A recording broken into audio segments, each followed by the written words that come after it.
Let's be frank, Donald Trump was obsessed with me. If the Mayor of London wasn't somebody of my background, my faith, he wouldn't have responded the way he did, would he? Mayor of London, Sadiq Khan, is the first Muslim mayor, has made some powerful opponents. The new image of Britain's multicultural society. The mayor is with us. Do you think London's safe?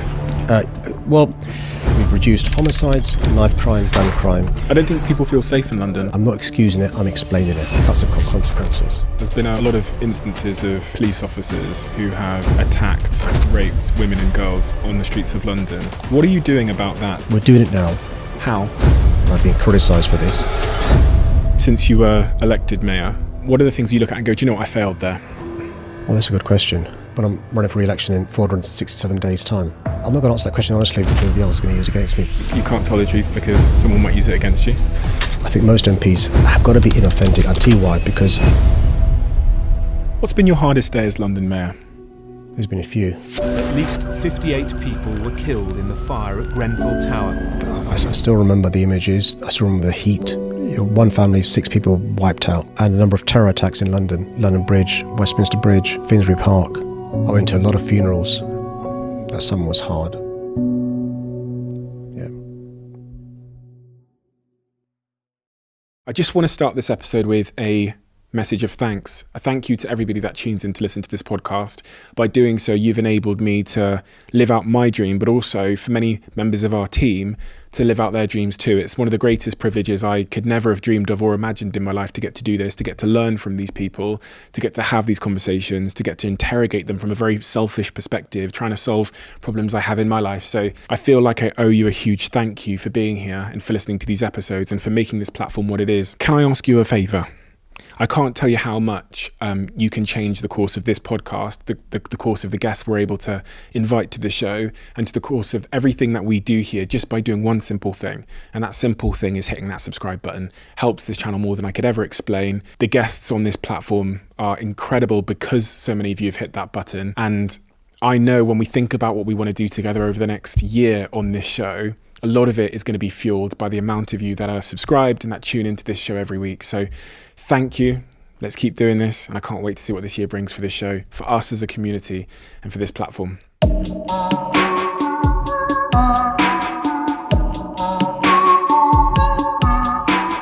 Sadiq, give me your context. I spent a long time reading through your backstory, and I think it's an especially important place to start because it appears to be much of your reason for being and your reason for doing. So can you take me right back? I want to hear about Pakistan. I want to hear about your earliest years in London. Sure. So firstly, it's a pleasure to be on this, Stephen. Can I just say 2 things before we start? It's not me being a sycophant, and please don't think I'm being patronising. But firstly, I think you realise that you're a massive role model to so many Londoners, and there are people that you will never meet who you've had an impact on.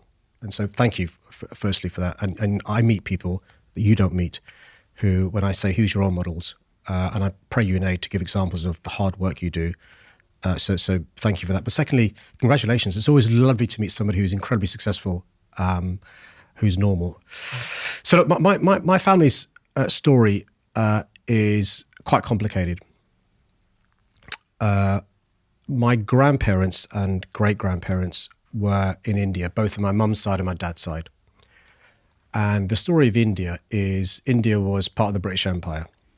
And the short version of the long story is in 1947, the British decided to give up India and partition India. I don't want to go into divide and rule and stuff, but there'd been sectarian violence now between Muslims, Sikhs and Hindus, and a Muslim in India wasn't safe.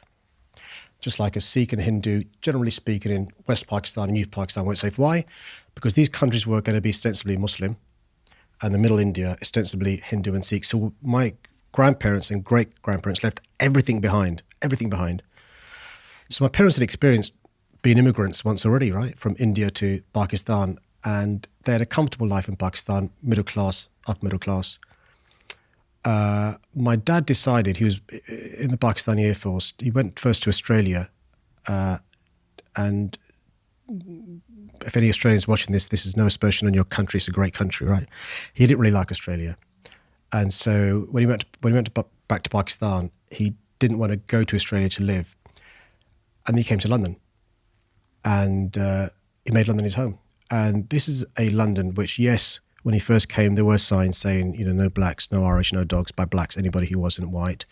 And when I compare my mum and dad, who travelled, 3,000-4,000 miles, learnt a new language, learnt a new culture, raised a family. I was born in Tooting in St George's Hospital. I first lived a mile up the road in the Henry Prince estate on a council estate. My parents moved a mile the other way afterwards when my dad managed to save a deposit for a house. And I now live a mile and a half from where I was born. So I've literally gone up a mile radius, right, from where I was born. My grandparents and my parents had this huge strife and travel all this way. So I'll be the first Khan in 3 generations not to be a migrant, because I'm staying here. That whole experience, growing up in a house of 10 people, 8 siblings in total, in a council house, Flat, yeah. Council flat.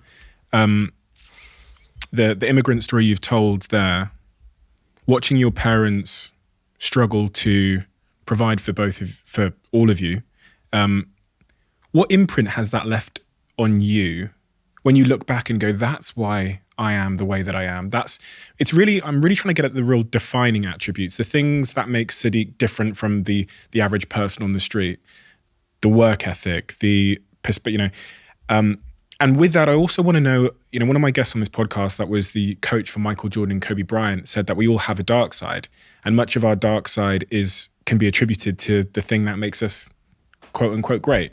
You seen The Last Dance? Yeah, oh God, that's amazing. One of my favorite films upstairs on the wall. Yeah. So I think you tend to mirror, emulate, and be like those you're around. You copy their mannerisms, their behaviours, and so forth. And I was raised in a family where we felt incredibly privileged. My mum and dad both made sure we understood that this privilege meant we had a responsibility to, listen to your teachers at school, to work hard, and to not be a shirker, basically. And so, all of us not just had a really good work ethic, still do. All of us also, it's interesting, I just think about this the other night, have given something back, whether it's coaching in boxing or whether it's, volunteering at a swimming club, whether it's, politics or whatever. Because that came from our parents and what we saw in relation, and also what we saw was going on in the estate and how what our friends were doing and stuff. And, and the interesting thing about our estate was everyone worked. All the dads worked. Most of the mums had a job, and, there was a work ethic and a sense of community. I'm not pretending it was brilliant, the rose-tinted glasses and stuff. But yeah, so, my wife often, jokes that, I can't sit around doing nothing. I've always got to be doing something, because I always saw my dad doing something. Even if it meant on, the odd day he'd have off, he'd take us to museums, take us to galleries, go out on a tour of London, go to Hyde Park. So there was no time for doing nothing. And so it's hard for me to actually spend downtime, go to the theatre, and just do leisure, or read a book for the sake of reading a book and stuff, because they were go-getters. I saw that throughout your story, and I heard it from some of your colleagues as well. And I also heard you say it, in fact, in one interview where you said that you work 7 days a week. That's not very healthy, is it? Yes and no. So I'm very lucky. I'm privileged. I'm Mayor of London. I did a meeting last week with my staff, my sort of top staff, and I said to them last week, listen, I've got to reapply for my job at the next election. In this term, we have 475 days left. That's now down to 467 days left at the time we're recording this. We've got to work on the basis that there is a possibility, I'll try my best that it doesn't happen, there is a possibility I will not be re-elected. When I reapply for my job, Londoners will say no. We've got to use every single day we have left, every hour we have left, to make sure we maximise delivering for our city, to make it safer, to make it fairer, to make it greener, to make it more prosperous. We can't afford to waste this time. It's a privilege. It's a privilege to. But what about you though, in your family and all the other things that make life, worth living? It's not just work, right? Yeah, but some of the stuff I do is work without being work. I'll give you an example. So I might go and support a theatre production. My support is going along to watch it, and they can then amplify it. I've been there, right? Mm-hmm. but it's a great night out for my wife and I, or I might do something with my daughters and stuff, but I recognise that my wife and daughters and my mum and my brothers and sisters and my in-laws,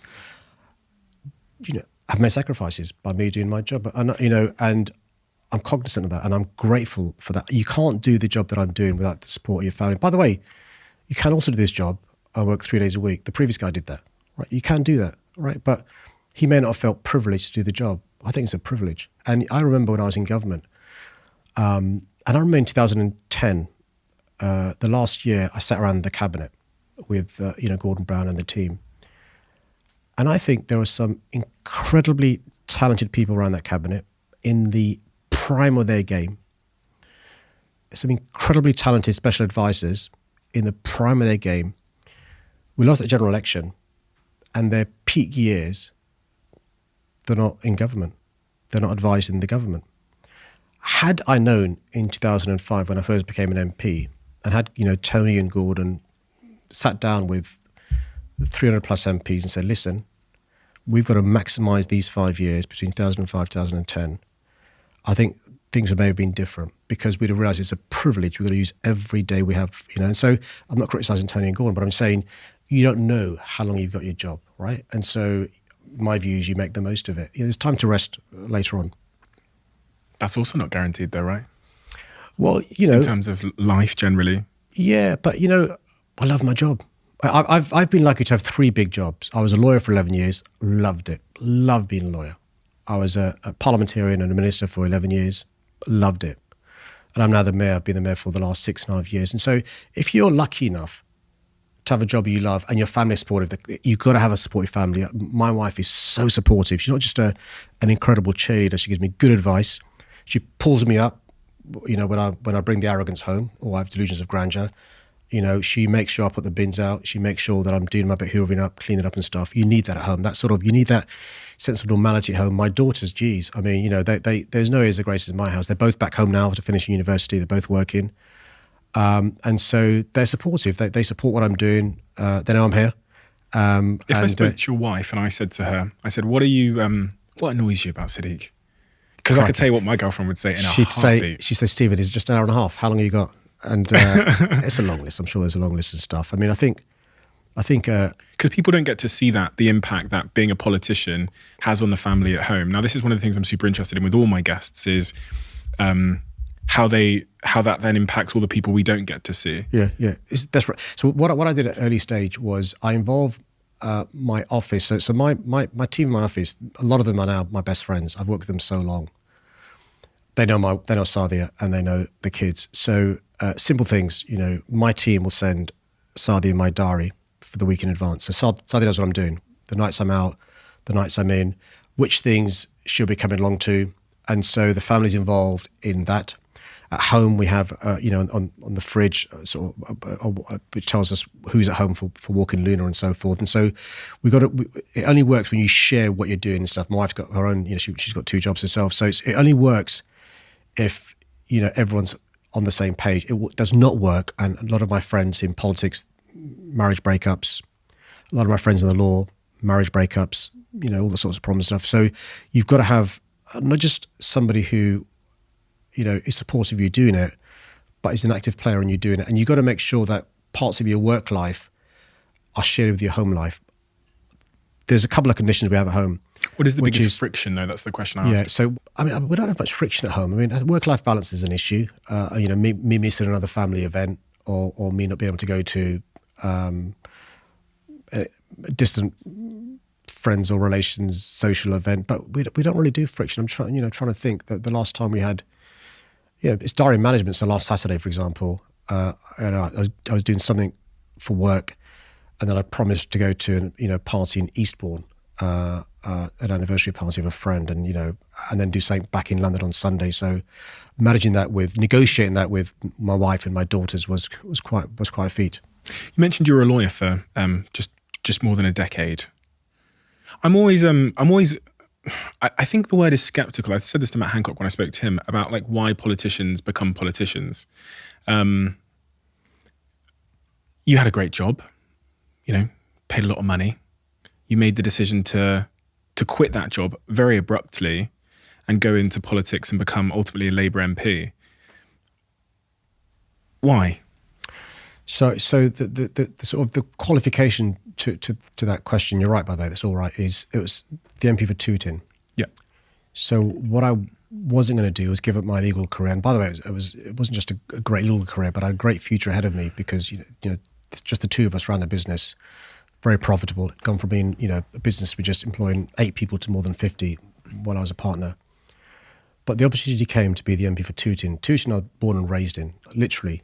The MP for Tooting, a guy called Tom Cox, had been the MP my entire life. I'd never known any other MP. I'd never been inside the Chamber of Parliament. I didn't know any friends who were MPs. I didn't really know any friends in politics, I don't think. I was a councillor in my spare time, serving the local community.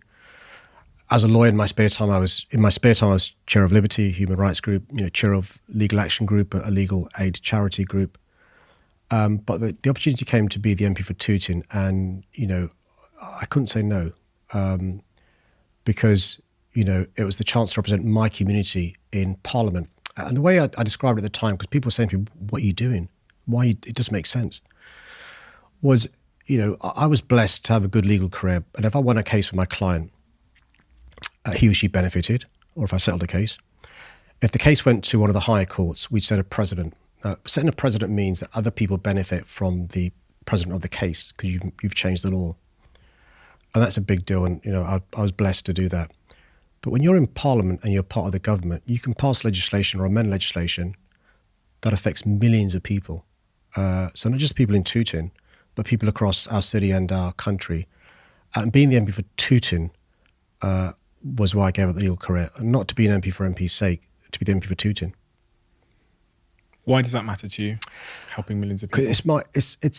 It's public service, right? It's the ability to impact and improve people's lives. I could have, you know, when I left law school, got and worked in the city and you know, been a city lawyer, but I chose to do the law that I chose to do for a variety of reasons. You know, it's important for me to be a lawyer practicing, you know, discrimination law, you know, issues around police misconduct, issues around employment law, doing litigation, the sort of cases that I undertook. What motivated me was this issue of acting on behalf of the underdog, being the advocate for people I grew up with who were routinely, you know, the wrong end of the sus law, stop and search, people I knew who were unfairly dismissed, people who, you know, I was aware who were being discriminated against, you know, acting for the victims of miscarriages of justice.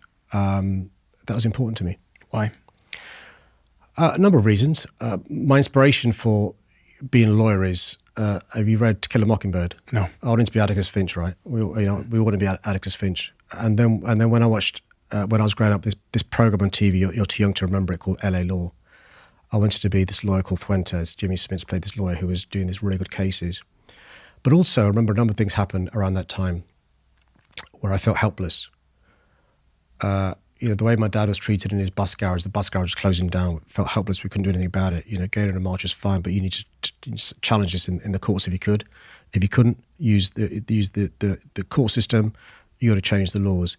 You know, seeing friends treated the way they were. And I thought it's not wrong that there's no way of helping, you know, people who need help. And being a lawyer is a noble thing. I know lawyers get a bad rep, you know, some lawyers do earn a lot of money. But people who do the law that I was doing, you know, don't earn a lot of money. Some do, and I was very lucky to do well. But it's important to me, public service, to act on behalf of these people. Who acts on behalf of the person who's the receiving end of police misconduct? Who acts on behalf of the person who's, you know, discriminated on the grounds of their race or gender in the workplace? So what I got from that is your dad was. I'm trying to understand the personal reasons why you chose that path, which is like, you know, like we've all chosen our paths for interesting reasons. I think a lot of my path was defined by my own insecurities as a kid. What I've heard there is the thing about your dad's bus depot being shut down. Bus garage. Bus garage. And then there was some of your friends in your life had experienced certain types of abuse that were because of their race or but also mistreatment by the police. That was your like personal motivation. Yeah, that's right. Yeah. So those are my experiences. My experience growing up was that, you know, actually life isn't always fair. And you need somebody to be there to help you.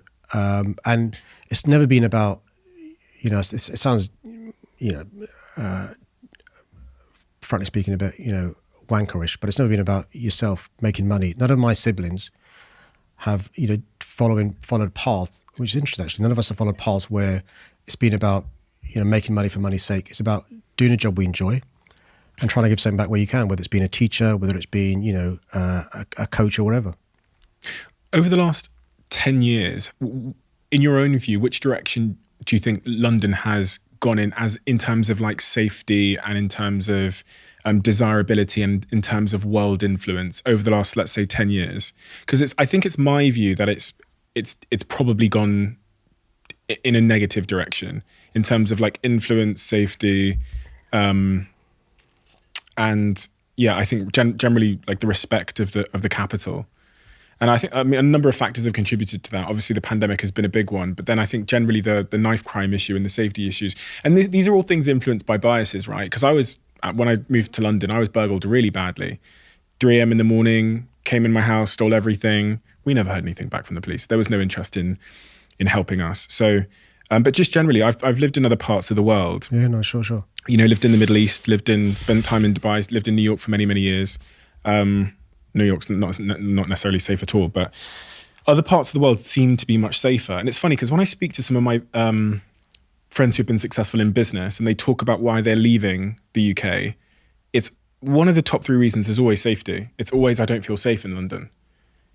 Before we had this conversation, I was listening to Amir Khan talk about him being robbed on the high street in London, coming out of a restaurant at gunpoint. You see the footballers, the Arsenal players all being robbed at knife point on mopeds.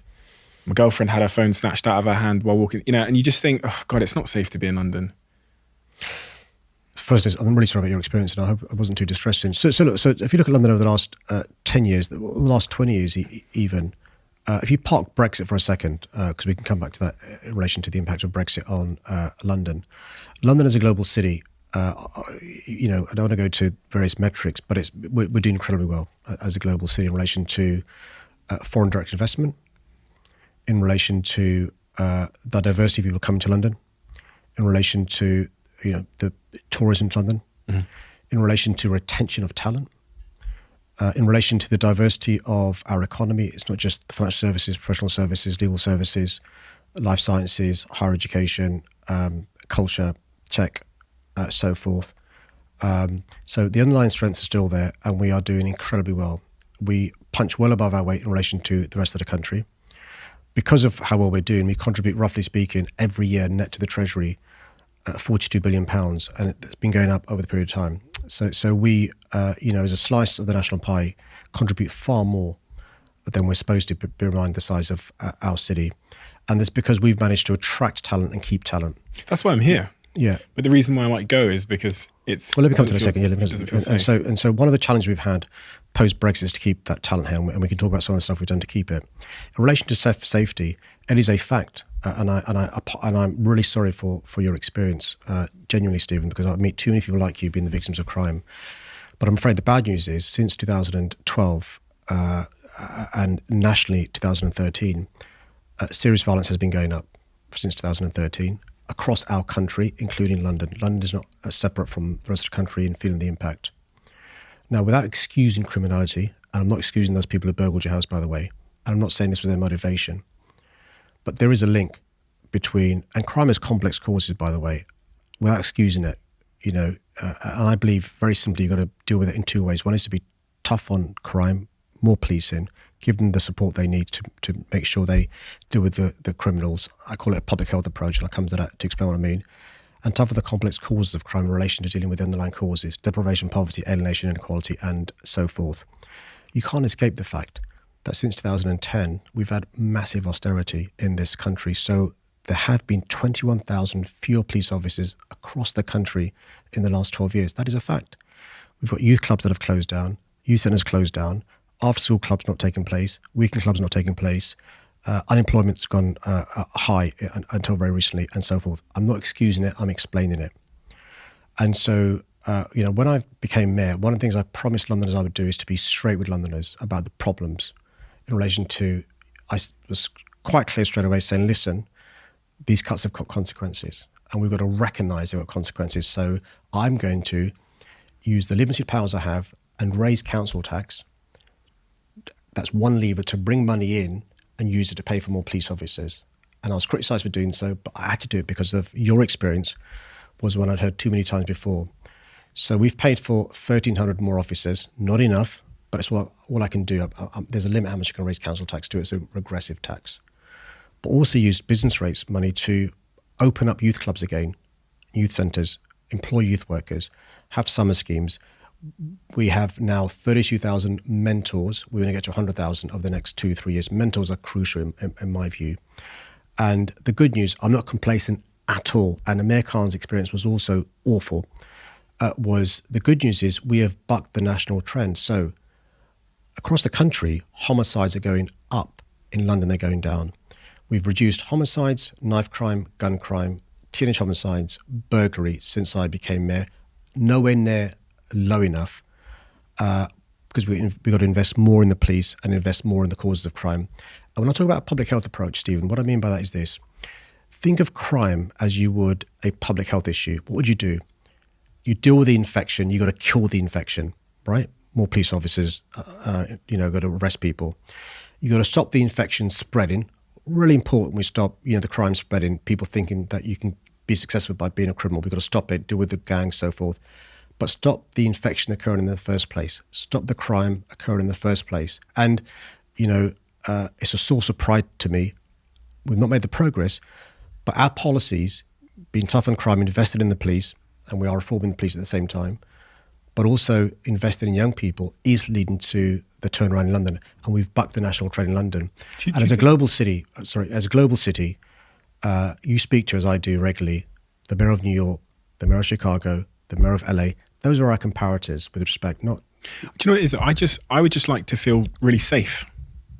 And when I go to other places, if you go to somewhere in the Middle East or Dubai or whatever it might be, you feel exceptionally safe, So to be honest, I went to Indonesia. I was in Indonesia a couple of weeks ago. I was in Bali. I said to my girlfriend, I said, you could leave your wallet on the floor here and it would still be there an hour later when you come back. You do that in London.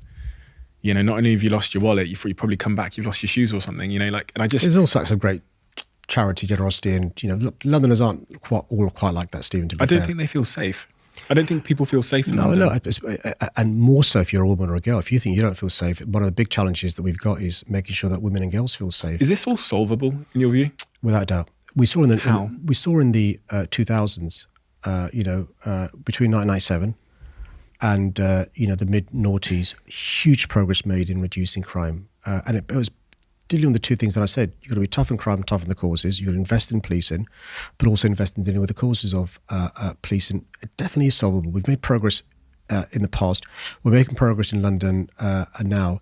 We've got to make sure at the same time, of course, we reform the police, well-publicised issues in policing. London has got to be the eyes and the ears. There are some amazing citizens in London who, would return the wallet to you. If you left it, if you'd lost it or left it around in London, will report something taking place, will come forward if they're a witness of crime, will come forward and support the police that are a victim of crime, will join the police service. These problems are definitely solvable. We've done it in the past. We're doing it now. And the possibility, in the not distant future of a, changing government and a government that invests in public services, it definitely is solvable. On one of the points you made there about the infection spreading, I thought was quite compelling. I was reading about the story of, I think it's Hazrat Wali, the story of an 18-year-old guy who was in Twickenham, was approached by a 16-year-old kid, ended up being stabbed to death with an 8-inch knife because he got into an argument with this person. And when that 16-year-old that stabbed him to death was asked, he said he stabbed him because people in his life had been victims of knife crime, and he thought, he was scared that Hazrat would have a knife himself. That's the infection you're talking about. Yes. So basically what happens is some young people that I speak to will think the way to be safe is to carry a knife because they suspect you might be carrying a knife, right? And so we've got to get the message across that leaving it home with a knife doesn't make you more safe, it makes you less safe. So if you go to a primary school now, not a secondary school, a primary school, across the country, by the way, and you have a classroom of 30 people, and you say, how many of you know somebody carrying the knife, you'll be shocked at the number of hands that go up in a primary school, right? Secondary school is even higher. And so there is this belief amongst young people that carrying the knife makes you more safe, not less safe. And by the way, I went to a tough secondary school, lots of fights. Nobody even thought about taking a knife to school, right, or getting involved with knives at all. And, so we've got to deal with that issue at source to make sure young people understand the dangers. So we're going into school, speaking to young people with credibility. You've got to have somebody who's the message carrier needs to be somebody who kids respect and will listen to, right? And so getting people to go into schools to explain the dangers. Sometimes it's a bereaved mum. A bereaved mum can be really effective in explaining the story about her son, tends to be boys, about her son and the dangers of carrying the knife. So we've got to stop it at source. We've also got to make sure, frankly speaking, that there's intelligence-led stop and search. Because if you're carrying the knife, I want you to be stopped and searched. And if you've got a knife, taken off you. And we've made progress in taking knives off people, which is saving lives. Weapon sweeps is really important. But also, if you're caught carrying the knife, there's got to be serious sentences. There's got to be a consequence if you carrying that knife. But, and that's why we've got to have these conversations. That's why it's the public health approach. And it is leading to, huge reductions. Over the last year, we've had a 55% reduction in teenage homicides. Not enough. One is one too many. Fewer homicides last year than when I first became mayor. Not enough, but we're making progress because the investment is now starting to pay dividends in relation to youth clubs, youth work, going into schools, more police officers. There was a big drop in knife crime, wasn't there? Was it 2020, I'm going to say? So was that the pandemic? So the pandemic, we saw a reduction, a number of reasons, obviously, for 3 months people, but there was a lockdown and stuff. But that progress we've carried on, but it started going on before the pandemic. We first started investing in it's called the Young Londoners Fund in about 2018-19, but it takes some time to get youth workers back employed, youth centres back open, and also young people starting to have these points landed on them. There's not a light bulb moment. It's got to take time, spend time with them. That's why mentors are so important. The reason I made the point at the beginning, Stephen, about you as a role model is, I'm a firm believer in you can't beat it if you can't see it, right? I was lucky that I saw at home my mum working really hard, my dad working really hard, my big brother's working really hard. I had role models. A lot of young people haven't got that role model at home. The youth worker is that role model. A youth worker is an amazing asset to a young person if you've not got the role model at home in relation to a big brother, a friend, somebody you can ring up, somebody give you careers advice. A lot of young people don't know how to put up a tie, right? Don't know how to shave, can't go for a job interview. Those soft skills we're teaching young people now. You may think, why are you teaching young people those soft skills? Because they need those soft skills, right? Well, knife crime's up since last year, though, isn't it? No, it's gone down. So basically, knife crime's gone down since I became mayor. Homicide's gone down since last year. No, robbery's gone up a bit. Robbery's gone up a bit for a number of reasons. We're dealing with that's me. Yeah. A robbery's when you're Oh, out and about. Okay. Robbery's burglary with violence. Right. My last question on that topic is: do you think London's safe? Well, I asked that question by your answer. If you don't feel it's safe, it's not safe, right? And so, do you feel it's safe? Yeah, I do. Because my comparator isn't, with respect, Bali or Dubai. My comparator is New York, Chicago, those cities, because we are a global city, Stephen. We're not Cheshire, right? And so, but if it's not safe for you, it's not safe for me. I speak to too many women and girls. They say it's not safe. I speak to too many women in particular who say they're imposing a curfew on themselves not to go out at night time because they don't feel safe. In that case, it's not safe. I speak to too many, people who are worried about their safety. And, perception is important here because it's fear of crime that you're talking about because of your experience, right? And you'll speak to your friends and not unreasonably that they'll be apprehensive and scared. So it's a problem for me and we've got to address it. Women and girls, there's been a lot of talk recently about instances of police officers who have attacked, raped women and girls on the streets of London. What are you doing about that to prevent that happening going forward? So in the last few years, there's been, at last, publicity given to the fact that every 3 days across our country, a woman is killed at the hands of a man, every 3 days. And that's a sobering fact. Recently, we've seen not just the tragic murders of Sarah Everard, Zara Elena, Bieber and Nicole, and many others, Sabina Nessa, but also we've seen people who we entrust to keep us safe, peace officers, police officers, the people we go to when we're the victims of crime, being involved in the most serious crimes possible. Sarah Everard was abducted by a man using his warrant card, raped and killed by a serving police officer. We had David Carrick, somebody who'd been a police officer for almost 20 years. We discovered throughout most of his 20 years had been a prolific sexual offender, using the fact he's a police officer to commit some of those crimes. But also, it appears there were opportunities for the police during the vetting process to find out this guy was a criminal and not just stop him being a police officer, but take action against him. My view that I've been making clear for a number of years now, and I've been criticised for this, is I think there are systemic cultural issues in the police service. One of the reasons why I ultimately lost confidence in the previous commissioner was my lack of belief in her ability to understand this as an issue, have a plan to address this, have a plan to win back the trust and confidence of Londoners. And so we've got to make sure we have a reforming commissioner doing this job. Unless the guy at the top or the woman at the top understands the problem, how are you going to fix it? I think the new commissioner and his deputy understand there's a problem and they've got a plan to fix it. They're taking on board the recommendations from an outsider. You can't mark your own homework. You need somebody else to look into things, tell you how bad things are, make recommendations and follow them through. So we've got an outsider, Louise Casey, to look into what's going on in the Met Police Service. She's published an interim report. The Commissioner's accepted all the findings. She will now publish her final report later on this year. We need to change the rules around how police officers are employed. So if a member of your staff had a nickname, the Bastard, that would raise questions for you, right? Why is this guy's nickname amongst his colleagues, the Bastard? Or other nicknames that police officers involved in this stuff have had? No action taken against them. Because it's very difficult for the Commissioner and others to get rid of dodgy officers. The regulations make it difficult. But we're not asking necessarily in all cases for a criminal prosecution. We're asking for those officers to be at least sacked. So we're lobbying the government to change the regulations to make it easier for the Commissioner to get rid of dodgy officers. We've set up a hotline for people can ring in and police officers can ring in about dodgy behaviour of other officers. From City Hall, without government support, from City Hall, we're investing more money in ramping up the vetting processes, right? This guy should have been spotted a mile away. I've also asked the Commissioner, it was his idea to be fair, to go back 10 years and look at every single time a police officer has had a complaint made against them of this nature, to see if any other opportunities missed with other officers.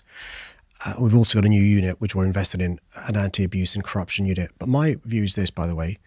In London, we've shone a spotlight on this, but there are other police forces around the country where, I'm sure there are other issues where that spotlight's not been shone yet. And so it's really important for us to recognise these are systemic cultural issues across our country that demand addressing.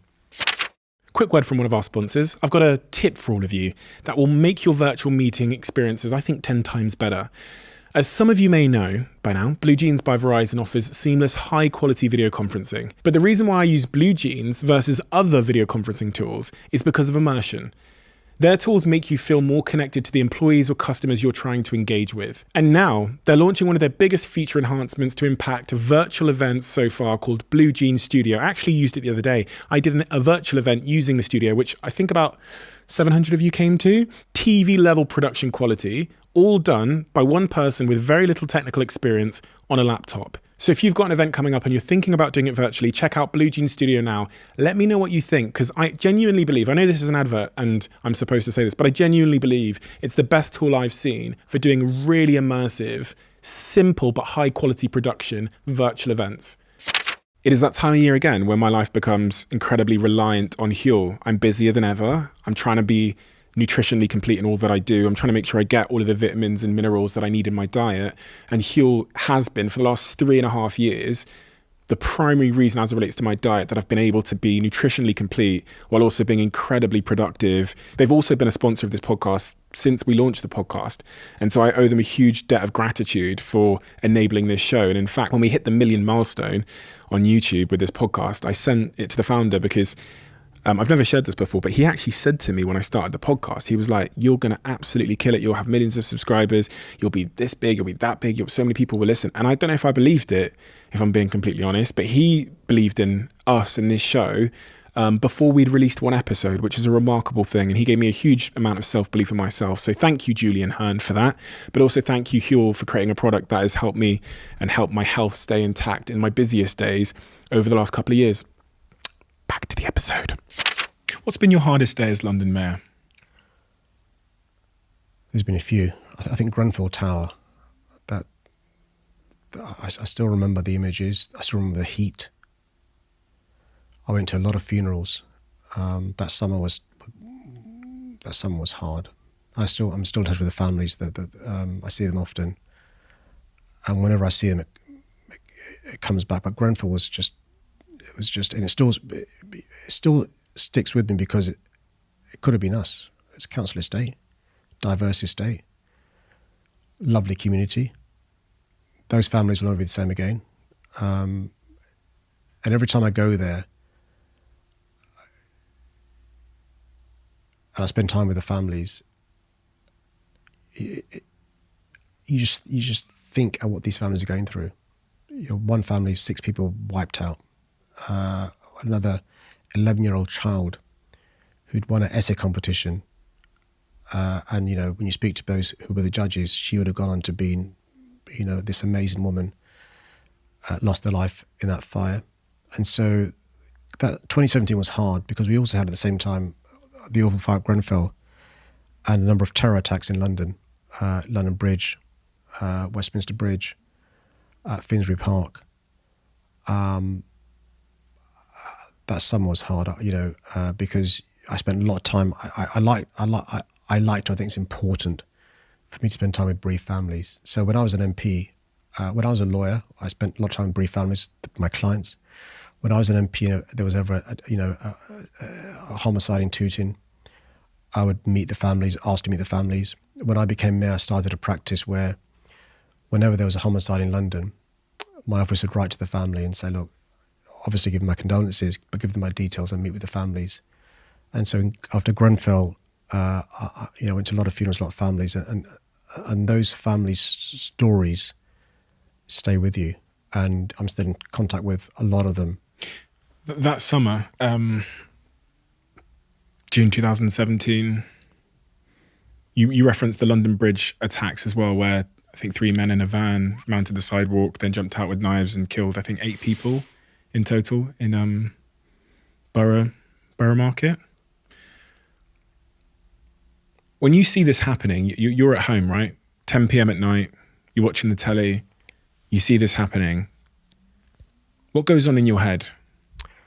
So just to reassure people watching, so we do a lot of preparation, a lot of practice, a lot of planning on those sorts of things. So you try and you're never ready for it, but you try to do what you can in advance to understand it. Because I'm not a police officer, I'm not an MI5, I'm not counter-terror, but I'm the police and crime commissioner, so I need to understand what you're doing, so I can understand your job. And so I've always tried to understand what you're doing so I can be a help, not hindrance.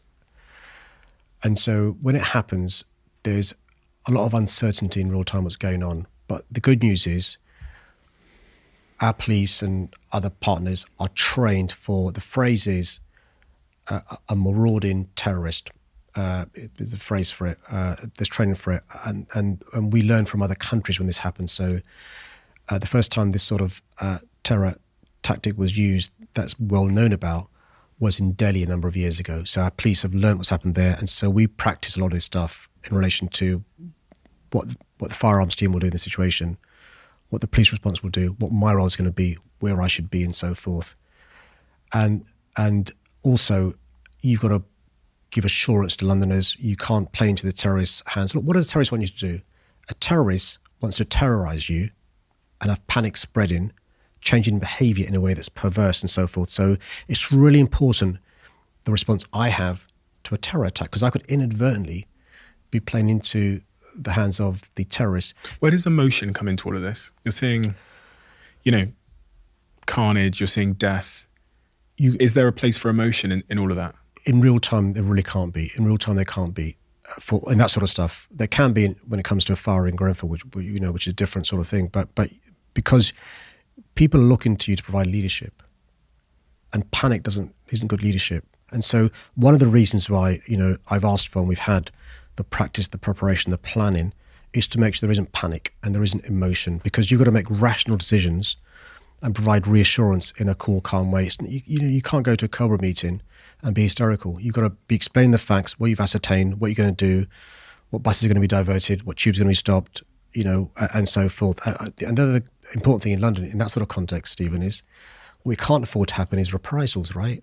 People wrongly thinking every Muslim's a terrorist. We saw in America, post 9/11, somebody wearing a turban attacked and killed because people thought wrongly that it was involved in terrorism in 9/11. So there's that part of reassuring the community tensions as well.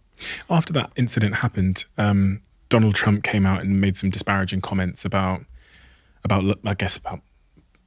you in London, really kind of mocking what you'd said. How do you feel about that? From my point of view, it's incredibly bizarre behaviour for a world leader to be taking such a stance after such a tragedy. But how did that feel on that day, emotionally? It was odd. Let me see why it's odd.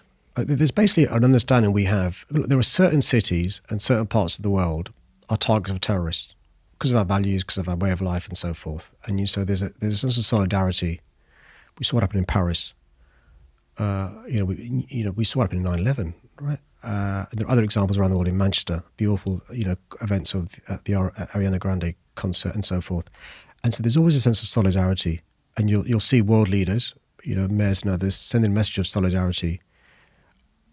And it's unusual, it's exceptional actually, for particularly our closest ally, right? Special relationship. You saw our Prime Minister's response to 9/11, Tony Blair, George Bush. And you have Donald Trump responding the way he does. And let's be frank, if the Mayor of London wasn't, somebody of, my background, my faith, and so forth, and he didn't have the views he had about people of my faith and my background, he wouldn't have responded the way he did, would he? Has that played a role in how people have treated you in terms of on the other side of the aisle, people that have political views? Do you think I'm reflecting now on much of what Meghan Markle said about how her claims about institutional racism impacting the way she was treated by the press and by the institution itself. But when I think about you being, probably Britain's most famous Muslim, you are the Mayor of London. Do you believe that there has been instances, and there are just generally a bias because you are a Muslim yourself? And how does that rear its head on like a day-to-day, month-to-month basis? Well, looking backwards, I'm sure you've read about my first election campaign in 2016, right? My faith was used against me by my opponents. You can't have a Muslim over mayor, links with terrorism, so forth, for no other reason but because of, let's be frank, my faith, right? And that's why it's so important to win. Because had I not won, if you're an Asian or a Muslim or whatever, you're thinking, hold on a sec, it's not possible to be the Mayor of London because of your faith, it holds you back. And that's why winning was important for a variety of other reasons as well. But the thing about our city is, notwithstanding the prejudices against the religion that I practice, because a minority of terrorists do bad things using the name of Islam, this city voted for not just an ethnic minority, not just a religious minority, but the religion he belongs to is Islam. There's something wonderful about our city, not just tolerating difference, respecting, embracing and celebrating it as well. But I can't escape the fact that, being a Muslim, when we're living in a climate of Islamophobia, has challenges as well. It's not a secret, so I'm not divulging any breaches of, national security. The Christchurch shooter in New Zealand, referenced me in his diatribe. The Finsbury Park terrorist, referenced me in his terrorist attack in Finsbury Park outside the mosque. I'm not giving equivalence to Donald Trump in relation to terrorists, but Donald Trump, for a period of time, was obsessed with me, and so that leads to, you go to social media, some of the stuff that I get on social media, right? You go to some of the far right groups, some of the stuff I receive there, some of the, inverted commas, mainstream journalists who use me as clickbait, they know if they use my name, it's going to attract traffic to their social media channels. They know that. And Because you're Muslim. But of course it is, right? Because we know that there's a currency. There's a currency, right? And we know for reasons that, aren't fair to Muslims, the vast majority who live in the West love the West, law-abiding and so forth. But the actions of a small minority means we're all demonized. And so I was reading The Independent, and they were talking about the death threats you'd received on social media. You'd come out and talked about some of the comments that people had made to you, calling you words that I probably can't even repeat, and I won't repeat, to be fair, but very derogatory, racist, homosexual at times, terminology towards you, which oftentimes included death threats. The Independent had written an article showing what those threats were. Have you ever felt like your safety was at risk? Yeah, it's been a few times. Yeah. And that's one of the reasons why, I now have police protection. Not because I asked for it. For a year I said no. And in the end, my wife and my chief of staff said, you've got to take it. Why? Because two reasons. Because if I'm out with my family, their personal safety is being compromised, right? And I can't have that. If I'm out with my staff working, their personal safety is being compromised, and I'm not willing to take that risk either. And so, there's been specific threats. But the problem with police protection is it means you lose your spontaneity. So, I came here by tube. I'm not, the police officers on the tube with me, right? You wouldn't know they were there, and so forth. But they've got to be with me when I go to a restaurant, when I go to the cinema, when I'm walking my dog, when I'm getting the tube, right? And so it restricts my ability to just, Have you ever been genuinely worried about your safety? A couple of times, yeah. There was an occasion where, there's been a number of occasions. I don't want to give them the credit by making them know that I was scared and worried about my safety, because, they all think they can do it again. But yeah, there have been occasions, even with police protection. My prop team are brilliant, but I've asked them to just, keep a distance, because I don't want them to be next to me like I'm a celebrity or the Prime Minister. I like the fact that I'm a normal Joe, and I try and be as much as I can. But there have been times, yeah, of course there have. As mayor, but there have been times I've been worried about security before I was mayor. That's 9/11 was traumatic for a variety of reasons. Thousands of people lost their lives. It was just awful.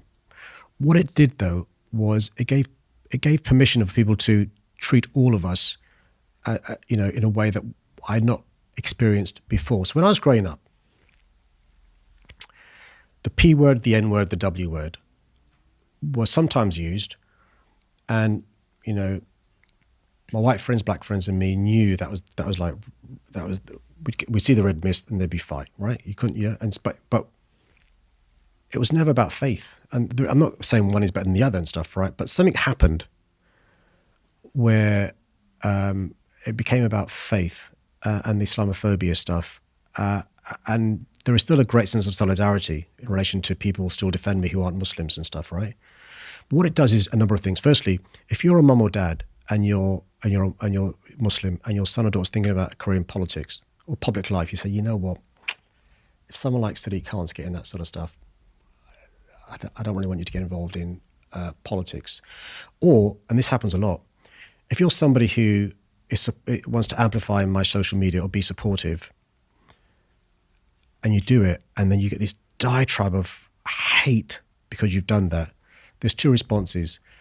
9 out of 10 people say, I had no idea that you received that stuff. How can I help? And 1 out of 10 person will say, you know what, this is a bit too much. I'm not going to actually. Has it ever affected you personally? Sleepless nights? In relation to? Hate, abuse? I worry about I want to make sure my wife and kids are safe. I want to make sure they're safe. At the moment, I've got I'm lucky. I've got a police protection team keeping me safe, right? But the City Hall, receives threats, and so we're this ridiculous situation where, because of the hatred against me, people are writing letters and emails to City Hall staff who, in the previous 16 years, haven't had this. We've had a mayor since 2000, and we've got to provide our staff. And this is not ridiculous. The ridiculous bit is us receiving hatred. But we've got a duty of care to our staff, right? Our staff are traumatized, upset, all the rest of it. So we now got to support our staff in ways never done before. So that worries me. The fact they've impact on my staff reading this stuff, the emails, reading the letters that come in, the impact on my staff reading the social media, the impact on my family reading this stuff. I'm not going to allow anybody to change my behavior. I will not cower. But also I will not let you know if you're bullying me that I feel it. So even if I was being affected and I'm not, I won't tell the guys that I'm being affected, because it gives them solace, it gives them comfort. It means they've won. I'm not going to do that.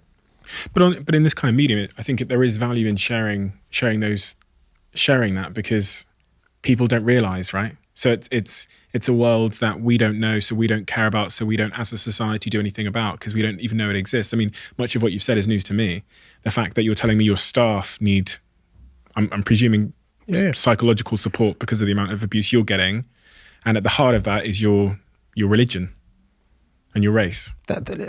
So often other things will come into it, but you just have to read. Just when you get a chance, it's not good for your mental health, but when you get a chance, you just have a look at some of the stuff that people say about me, and it's not all bots, by the way. But has that ever infected you? Because I can tell you, I've had abuse targeted at me, and it affected me, and I don't mind saying that, because I think it's just the truth, to be fair. So, has there ever been, anxiety, worries? No, it's affected me in the sense that I've spoken to the social media companies and others about the responsibility they have, about their algorithms, about employing staff to take the stuff off. My staff, not me, have reported some of this stuff to the police, and action has been taken against some of the people who've said some of this stuff because of the incitement elements of it. I think there are issues here about the ease with which social media allows people with hateful, spiteful, racist, criminal views to have those views amplified where they wouldn't 20 years ago. So 20 years ago, 30 years ago, so when I was growing up, right, you could only bully me if you saw me in the playground or if you saw me down the street. You could only call me names that way. You could maybe write me a letter if you knew where I lived. Now you can do it from your bedroom without even being in the same city as me, the same country as me. Anonymously as well. And some of these algorithms amplify this. And some of these people have got big followings, and they all jump on the bandwagon as well. And so, there is a problem there in relation to how we deal with this stuff. But also, listen, it's happening to, you speak to a girl in a secondary school, some of the stuff she now receives, or black kids going to school now, in their bedroom on social media, right? And so, this is not just an issue for me. I don't want anybody to feel sorry for me, but it's an issue for everyone. For everyone. COVID. Speaking of mental health, I heard you said that during the COVID period, you did suffer a little bit with your own mental health. Can you give me some detail on what you mean by that? Yeah, look, before we came in here, we were talking about, return to the office and stuff. And I'm somebody who, by the way, you don't realise this at the time. So I'm somebody who I now realise thrives on working with people, being around people, on company, right? And I didn't really appreciate that until the pandemic. And I'm lucky. I've got a decent sized home. My daughters came home from university. My wife, we get on really well. We do, and so we can give each other space and stuff. And so we've got a garden, we got a dog. But I realised that there wasn't a light bulb moment. But on hindsight, I realised I stopped shaving. I'd wear jogging bottoms all day. I wasn't as communicative. Of course, I'd shave if I was doing, morning breakfast shows or whatever. I didn't have my mojo. I like to think that I can inspire my team. You don't. It's like when you manage people, right? I just didn't. There was something not quite right, and I couldn't. I didn't know that in real time. I didn't. I didn't. But there was something, and in hindsight, what I realised was that there were things I did in my normal life that gave me mental fitness. We were talking about physical fitness, mental fitness, right? And because I wasn't doing those, I was suffering mental ill health. Now, fortunately, I didn't need to be medicalised, but it meant I had to think about the things I got to do to keep my mental health well. And I struggled. And on hindsight, there was a period of time where I wasn't top of my game, because I now am, and because, after a while I realised this and was taking steps to address that. And I realised I can't work from home in perpetuity. I need to be around people. I need that buzz, whether it's the banter on the tube, whether it's meeting my staff, whether it's that conversation before I go into the office, that team meeting.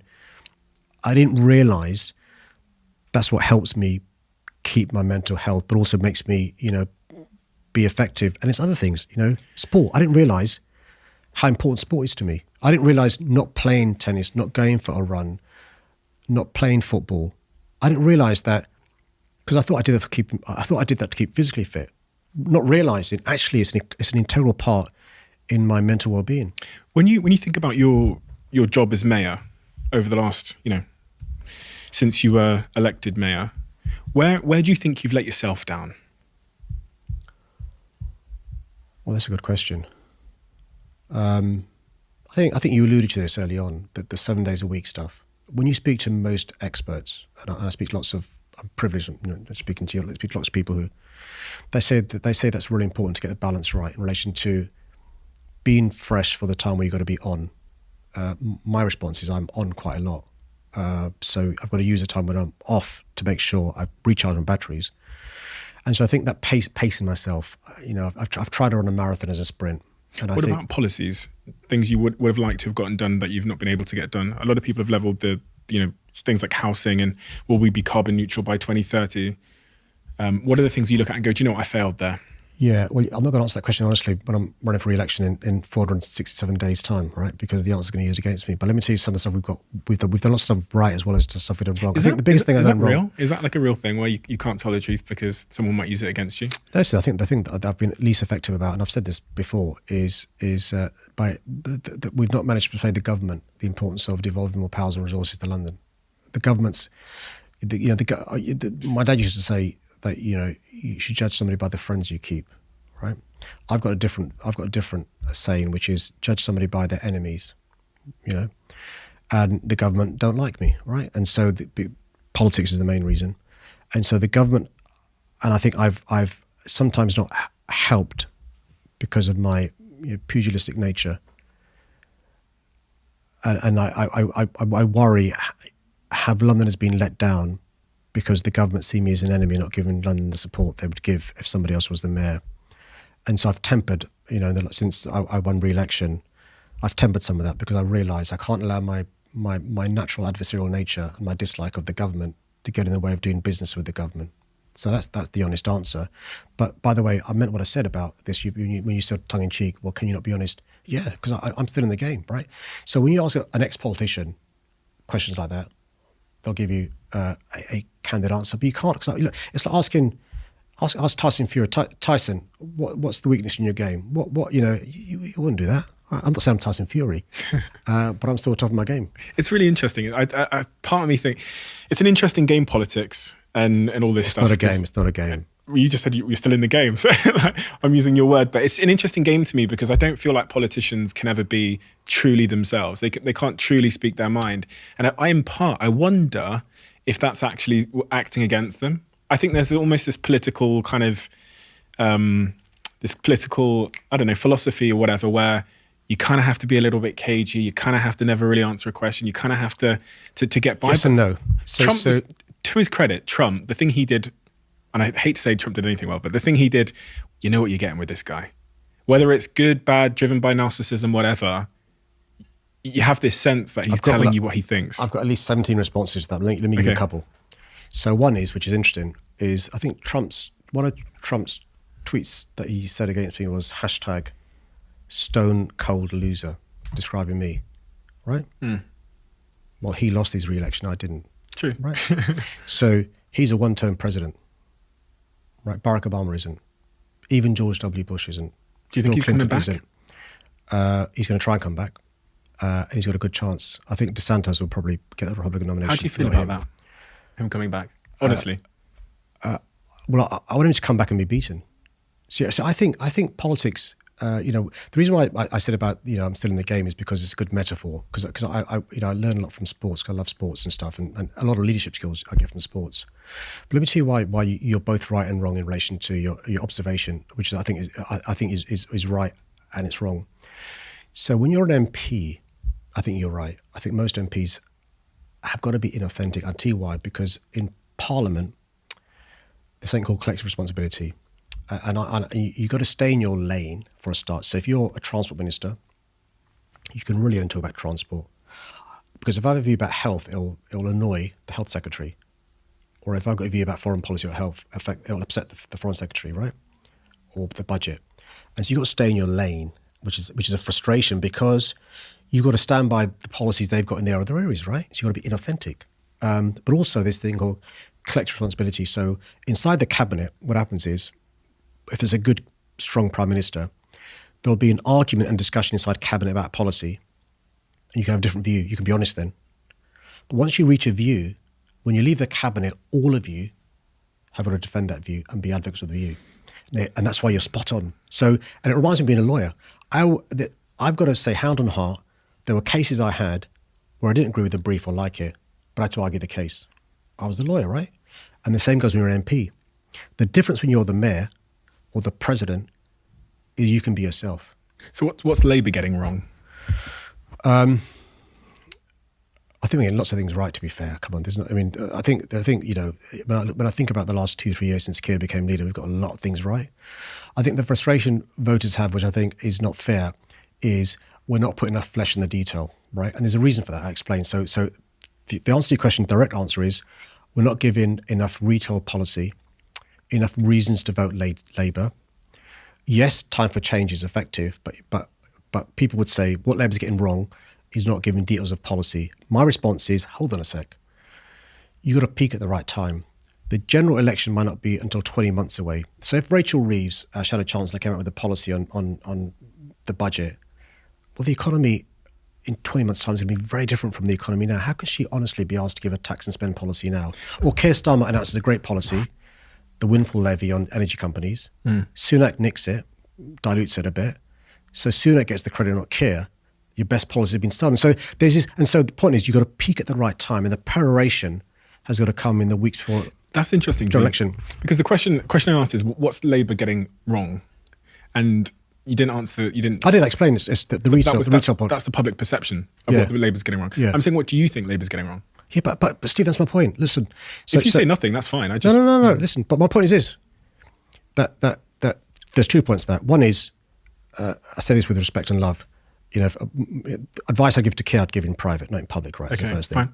And secondly, there's a general election in 20 months' time.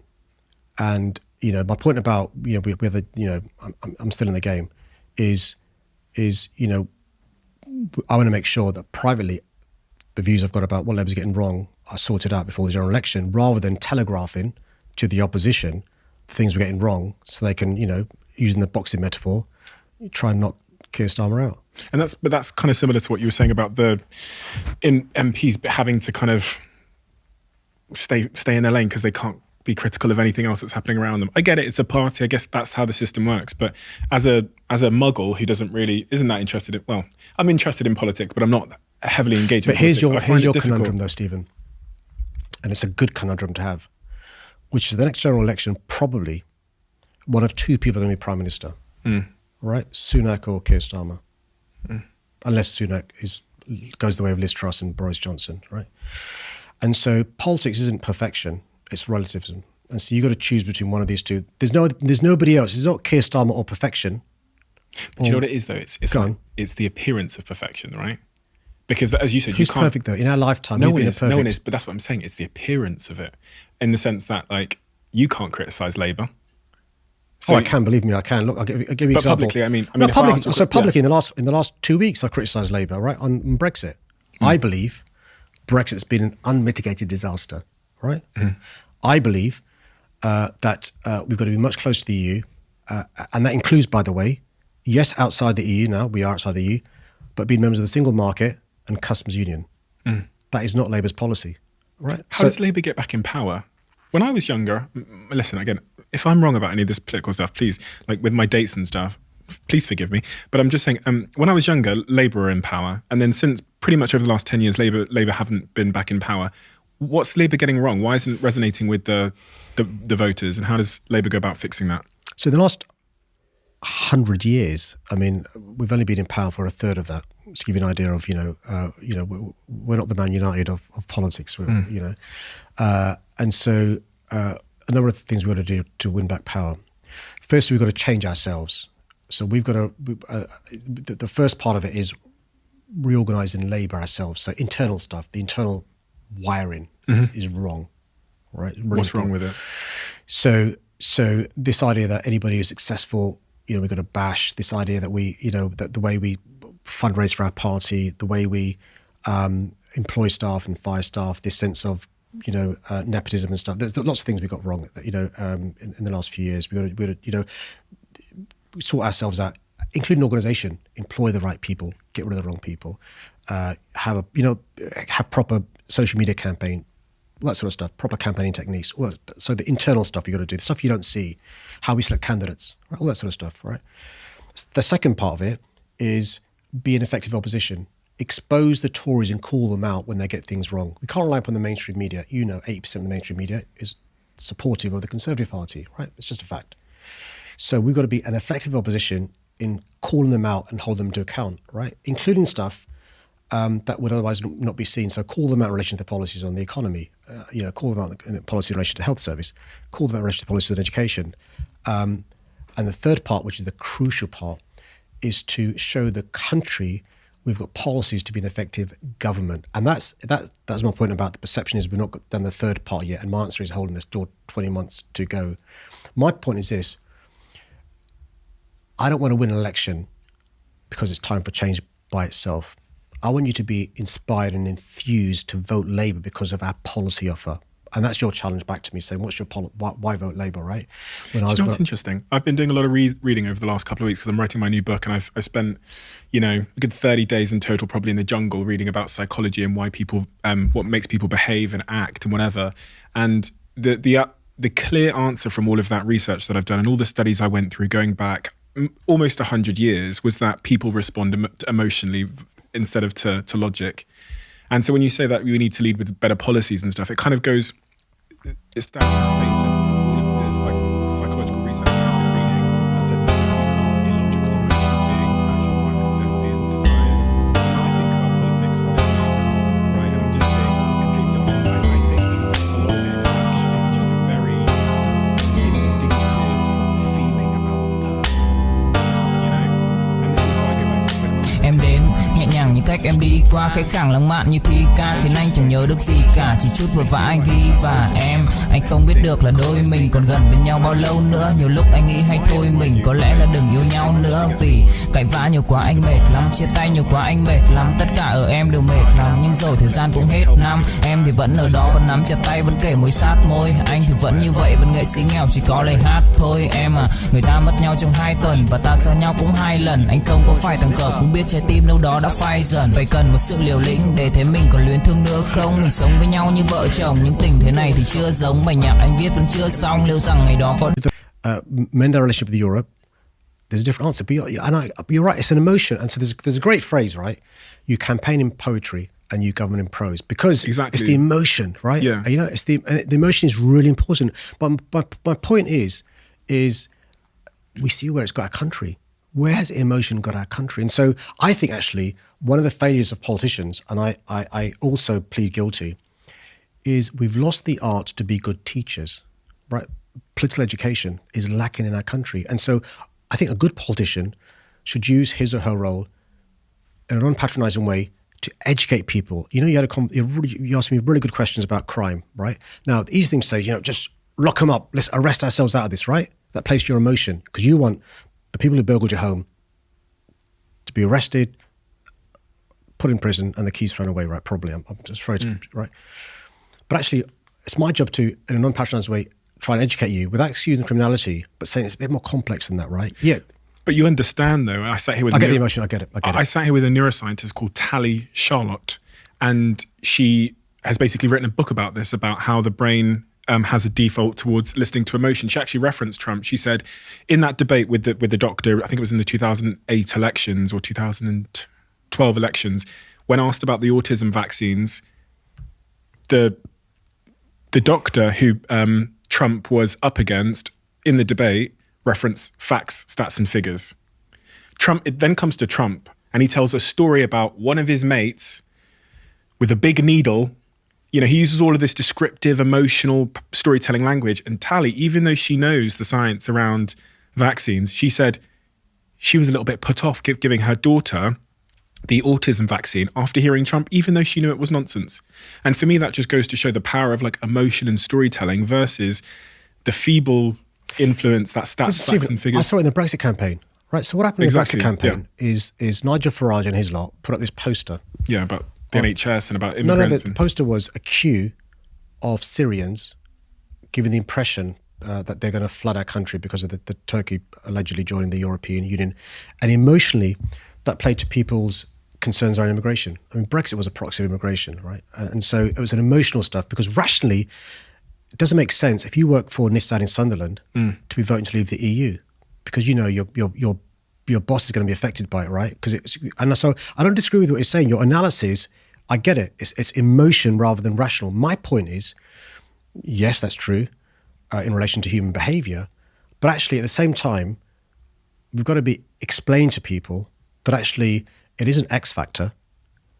It's about who's the best person to run our country. And sometimes that person, is not going to be sexy, is not going to be charismatic. Sometimes he will be. And over a course of an election and a campaign, you hope your personality comes out because you're right. Personality does matter to an extent.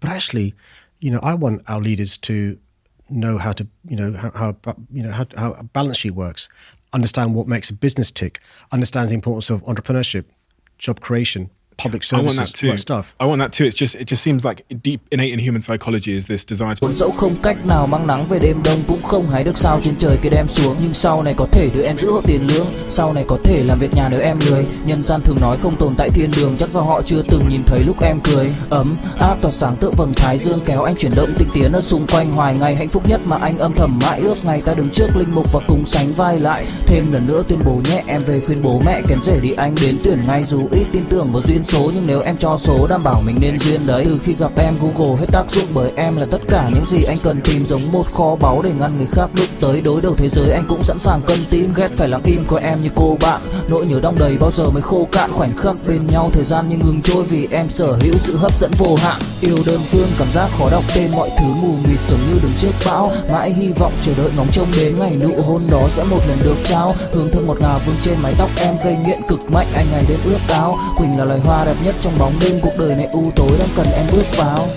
Đưa cho anh cái bản đồ vì anh sắp lạc bên trong đôi mắt kia, hãy đưa cho anh cuốn từ điển vì cảm xúc này anh không thể cắt nghĩa. Chuẩn bị đưa anh. We managed to in 2 years reduce the toxic air in the centre of our city by half, and we're improving it more across our cities. Air quality is obviously a big one. Council housing, you mentioned housing. We last year, actually the last few years, we have completed more homes in London because of our policies than any year since the 1930s, more council homes than any year since the 1970s, more genuinely affordable homes than any year since records began. Not enough. We've got to do much more to increase supply to meet demand. Slightly shy of your goal? No, my goal is much more. So my target is 50,000, but we're not going to get there. And I've said to the government, we need more support. And it's actually, there's an opportunity if there's a recession coming because of the way the counter-cyclical nature of the property market. We can have more home building actually, and that creates jobs and people paying taxes and so forth. Look what we've done in public transport. My first 5 years, we froze fares, the night tube up and running. We've got buses going all across London now, more buses, 2 million more kilometres of buses next year. The Elizabeth line, the Northern Line extension, Barking Riverside extension. Look at what we talked about in relation to mentors. 100,000 young people have a mentor, made progress in reducing crime, invested in young people. And if you're elected, again, what's your number one focus for London? It's all about a future where we can deal with the four issues which are really important. A fairer city, so those who need a helping hand get the helping hand. A safer city. I think the perception is our city isn't safe. I want to address the reality and the perception. A greener city. We've got to reduce carbon emissions. I was the first global city to declare a climate emergency. I've changed the net zero target from 2050, when I won't be around as the mayor, 2030, right? Will we get there? And yeah, but only a third of the powers I've got. The other 2/3 we need government support, retrofitting, building sites, so forth. The transport we've got, we're making progress there. But you think we'll get there? And if there's a change of government in 2 years' time, I hope there will be with Keir as Prime Minister, we definitely will get there.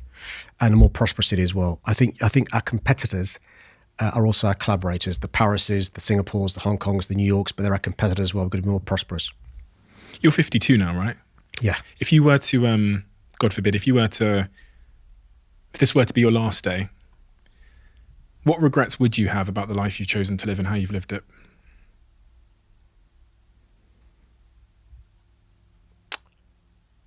Crikey. Maybe not work the 7 days a week, maybe more time with my family. I don't think I've seen enough of the world. I've only ever lived in Tooting. I spent 3 years in North London, 1 year in Godalming at law school when I was in Guildford. I've seen the world as a tourist, right? But I've not really experienced it. You mentioned the long time you spent in the jungle and stuff, and I've not done that. Maybe I missed that. Got a picture here for you. That's my dad. He passed away. Was it 2000? September the 4th, 2003. I remember it vividly. It was the one thing in my life that's really knocked me sideways. And I still say anh thường hãy nhắc về em, mong khỏa lấp những u tối, khoảnh khắc về đêm nghe lại bài ca ngày xưa cũ. Ta hát về nhau nhớ những giấc mơ ta từng ước, to tát về sau. Và đó là khi mà anh dần lụy là không làm chủ chính mình, thấy không gian trở nên tồi tệ, mọi thứ bao phủ chính mình. Em đâu còn như điều anh mơ, anh cũng tự nhủ chính mình. Nhưng mà thôi em, nào ai giỏi mà đủ tính tình, chẳng thể vươn tới được cảnh cao dù anh có nhã ý trèo. Trong cơn say mọi thứ cuồng quay, anh trở thành gã chí phèo.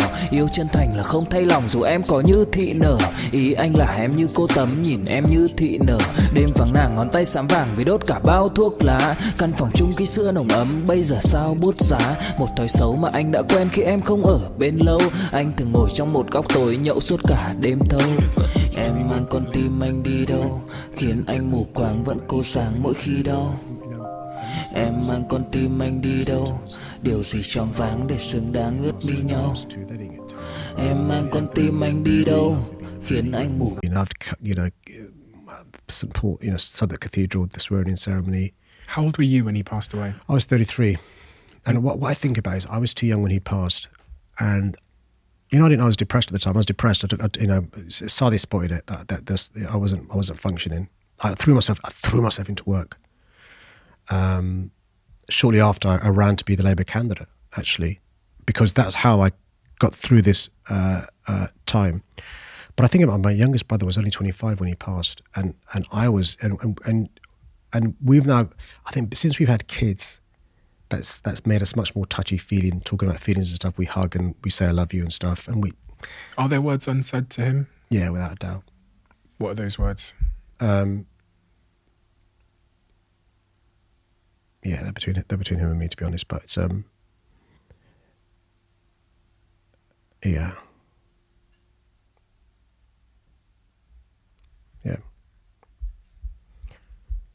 We have a closing tradition on this podcast where the last guest asks a question for the next guest, not knowing who they're leaving it for. You will know who this person is, but I shan't tell you. The question they've left is, everyone gets really nervous when I get to this question. I don't know why, it's weird. Nobody cares about my questions, but then when this one comes, it takes people forever to answer. If you could give one piece of advice to yourself at the start of your life, what would it have been? That's a good one. Enjoy the experience. Why that? Because often, I don't know if you get to do it, you're so busy, you don't get to enjoy it. When you speak to people who have, we talk teasingly about being an ex-politician, they're fond of the memory, but they didn't enjoy the experience. And I remember a famous footballer, Gary Neville, being interviewed, saying he didn't really enjoy it. And I find that odd. You're not enjoying the experience. And so enjoy the experience, and actually, when you're ambitious, you're always trying to do the next thing, right? and I think ambition is important. It is important to to have a grasp greater than your reach. But in the meantime, enjoy the experience. Have you enjoyed the experience? Loved it. I loved it. But question: have I savoured it with my friends and family enough? Have I just been too busy and too blinkered in relation to sharing the enjoyment of the experience? And I tried doing that more. So I try and include Silent and the girls more in the stuff that I do to make sure they enjoy the experience, and my friends and my family and so forth. Sadiq, thank you. Thank you for your time, and thank you for being here. I'm very, as I said, I'm very compelled by politicians and the world of politics, because it's not a world that I know necessarily well, but it's a world that I observe with great intrigue and wonder. I'd say dissatisfaction largely. Say largely just because it just seems to be so far away from what I love about, I don't know, humans. Which politicians do you admire, either overseas or here? I loved Barack Obama. I thought he was great. We all love Barack Obama. Yeah, I know. I think there's only one Barack Obama. Exactly. I think because he felt incredibly human. I remember watching him cry after Sandy Hook, and he just felt like a good man with a good family and good morals, and I kind of felt like he was authentic. That's a good one. Yeah, I think he's my number one. The problem is you set your bar so high. So I know. None of us are Barack Obama. Yeah, I know, I think everyone has the potential to emulate him in some respects. Obama's an easy one. Who else? Oh gosh, I like Bernie Sanders as well. Another guy that I connect with, and I think he's very authentically driven to make the world a better place.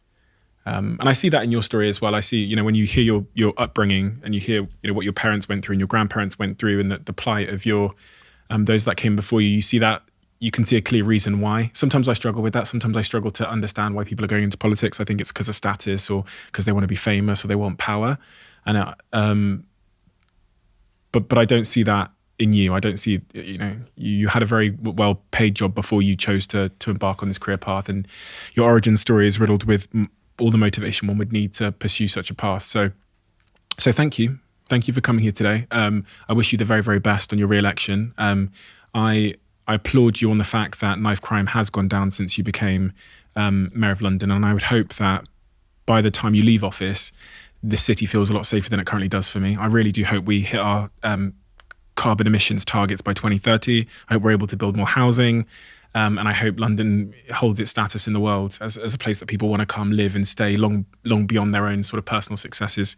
So yeah, thank you so much. Yeah, it's been a pleasure. Thanks a lot. And thanks for the kind words you said at the start. It's very uncomfortable for me to hear that, but it's important you hear that. And this is one of the things I've tried to do is rather than, look, it's very easy, and you're very generous in your comments about me and my faith and my background, to be the only person in my position who looks like me. I get this. There's only one of me, right? What's far and the same goes for you. But what you do, which I've tried to do as well in different ways, is put down ladders for others, right? Because there shouldn't just be one guy like you. There should be many others like you, and the same goes in politics as well. And I meant what I said, because the interesting thing about you, and the same applies to you. You ever watch what Idris Elba does, or Riz Ahmed, or these other guys? Their work ethic. And what worries me is somehow somebody's told young people you can get rich quick. There's a shortcut to being the mayor, or running the law firm, or being a successful entrepreneur, or being a pop star. You ever listen to what Ed Sheeran did before they became successful, or Adele, or Stormzy? That work ethic. And I meant what I said about you, because, listen, obviously, there aren't many people in your positions who look like you, let's be frank, who dress like you, who talk like you, who've got your backstory. Now, you've never asked to be a role model, right? You'll never meet people who look up to you. But it's a fact, right? And so I'm not going to say, I'm the mayor, right? And my job is to, do this thing, what I call the London Promise. Work hard. I'll give you the helping hand. You can be anything. And I love the way you do it with ease, and make people feel, if I can do it, you can do it. And that's an art, because you don't say it like, it's easy, I did it. But if I can do it, you can do it. But you got to work hard. And I'm really happy. I'm really happy that we have a London mayor that looks like you. Your presence alone as London mayor is a really positive signal to lots of young ethnically diverse kids that are hoping to set foot in politics. And it's a real shame that you've been treated in terms of the death threats and the online abuse in such a vulgar way. But unfortunately, that seems to be the nature of the world in social media. Hopefully we can change that. Thanks a lot.